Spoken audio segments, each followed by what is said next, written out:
punter Johnny Hecker tweeted out, "B. Cooks, let's go!" at Brandon Cooks. Welcome to the squad, brother. It's really funny to see the Rams now become this billionaire real estate mogul of a big city and just go, need it, got it, yeah. need it, got it. They're just gobbling up everybody that they possibly can. It's going to be a party, but some high expectations for those Rams. We'll talk a little bit more about that. Yeah. Great stuff from Will Silva out there in L.A., but let's talk about the Cowboys. They started their offseason with some subtractions, losing some guys like linebacker Anthony Hitchens to free agency. They parted ways with corner Orlando Scandrick as well. And even though their biggest offseason question mark still remains, what do you do with Dez Bryant and his contract? Even though that still remains, Dallas did make some additions within the last week, and our very own Jane Slater has more. After failing to win in the Sammy Watkins sweepstakes during the opening of free agency, the Cowboys have quietly added some depth to their wide receiver position, namely Allen Hurns and Deontay Thompson. Now, no one around here thinks that those are Dez Bryant's replacement, and they're going to have to address the Dez Bryant situation here in the future, although there's no timeline for that. They also addressed some depth needs on the offensive line, going after guys like Cameron Fleming and Marcus Martin. Now their attention focuses to the draft with their 30 visits in town, guys like DJ Moore and Calvin Ridley on Tuesday. Great stuff from Jane Slater there. Appreciate the update. So what do you guys make of what Dallas is doing and what is a feisty NFC East? Everyone's talking about Dez Bryant, and what do we do with Dez Bryant's contract? He's paid #1 money. It doesn't seem like his numbers add up to his... I'm all eyes on Dak Prescott because the Cowboys are all in on Dak Prescott. Right. And I'm not sure Dak Prescott is worth being all in just yet based on what we saw last year. First season out of the gates, amazing. And every time we questioned Dak, he silenced us. Last year, though, they needed Dak to step up and lead them in a few games, and he did not get that done. And this is not an anti-Dak Prescott thing. It's a Cowboys thing. You look yourselves in the mirror here. What do we have? Because the quarterback is the most important position, and I'd be very, very interested to see what things they can do surrounding Dak. And by the moves we saw, Allen Hurns, that helps, right? We got Deontay Thompson, that helps.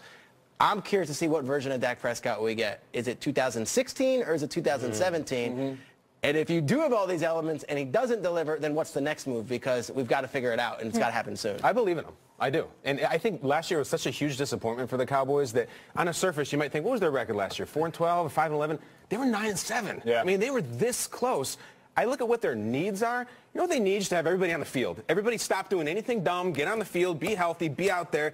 They have things that every team would kill for. They have a star pass rusher, superstar running back, star quarterback, Dez. They have the coach of the year from 2 years ago. I do believe in Dak. I think when Zeke was off the field last year, they scored 22 points in a 3-game losing streak without him. I do believe in him. I think all they need to do is just be the Cowboys, be out there, be eligible, and be great. And not to mention the Hall of Fame tight end and Jason Witten. No, here's the thing. You mentioned, is it going to be 2016 Dak or 2017? Is it going to be 2016 Ezekiel Elliott or 2017? Because when you look at the Rams and what they've been able to do, they anchor their offense around one guy, and that's Todd Gurley. This offense, regardless of what you want to think about Dak Prescott, Dez Bryant, the surrounding pieces, Hurns coming in, Jason Witten, even the play caller and Scott Linehan, if Ezekiel Elliott isn't on the field, they're not going to have the same type of go to that offense. And it's unfortunate because certain teams can lose a guy and immediately they'll pick it back up. This is not that team. For what it's worth, the backups aren't those guys that come in and complimentary puts together what Ezekiel Elliott puts together for this team. So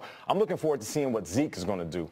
First week out in preseason, I'm paying attention to him. I'm looking at his height, weight, his speed, how agile he is. And then that first game, if he doesn't shoot out the gates, then this offense is going to be very slow out the gates. They have a lot of things that other people want. We're listening to Kyle here talk about their superstar running back, star pass rusher, star quarterback. You did not mention Dez Bryant in there. So in your dream scenario, you neglected to mention him. What would you do with Dez Bryant if you were the Cowboys?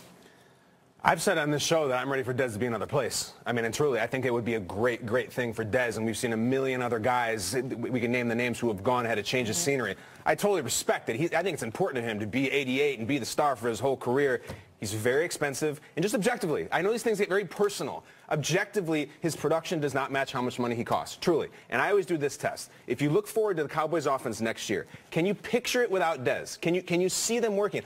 I know you can't. I can. I think it's a hell of a lot of Zeke. I think it's the new receivers. I think it's Witten. I think it's Dak making magic. I can, especially at that cost. I'd love to see Dez go somewhere else and have a renaissance. Now, this is how the game goes. When you're paying attention to certain teams, certain players, as they get older, whether it's due to injury or just the wear and tear on the body, you start to think to yourself, okay, there's a countdown. And there's a point in the season or in their career where you say, it's time. It's over. You have to move on. I remember RG3 it was the height of the discontentment and the disconnect between him and the organization. I said, he needs to go somewhere else. It is over. It's not that way right now with Dez. And I get it. He hasn't put up the numbers in quite some time, and you're looking at how much he's paid and the production. It doesn't really add up, but I'm not there yet. And maybe it's me being a wide receiver. Maybe, quite frankly, it's me being biased, and I'm okay with saying that. But I still say one more year. Give him one and done. If he goes out there, plays at a high level, stays healthy, then you can still approach him and say, we need you to renegotiate some money. Nate, would you not love to see Dez Bryant in New England Patriots? I would love to see Dez Bryant as a New England Patriot. I would love to see him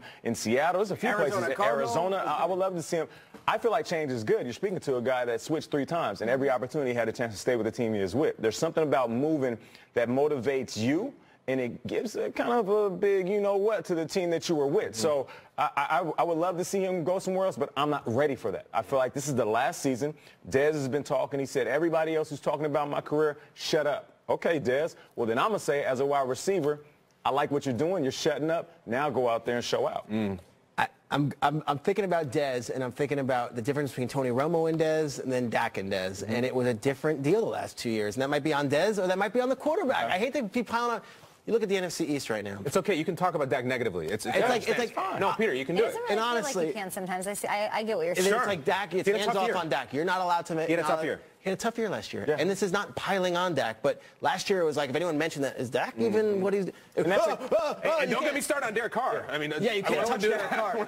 And that's a compliment because they shot out the gate so fast. Of course, but here's what I would say. In Philly, you've got Foles and Wentz. In Washington, you have Alex Smith. In New York, you have Eli Manning.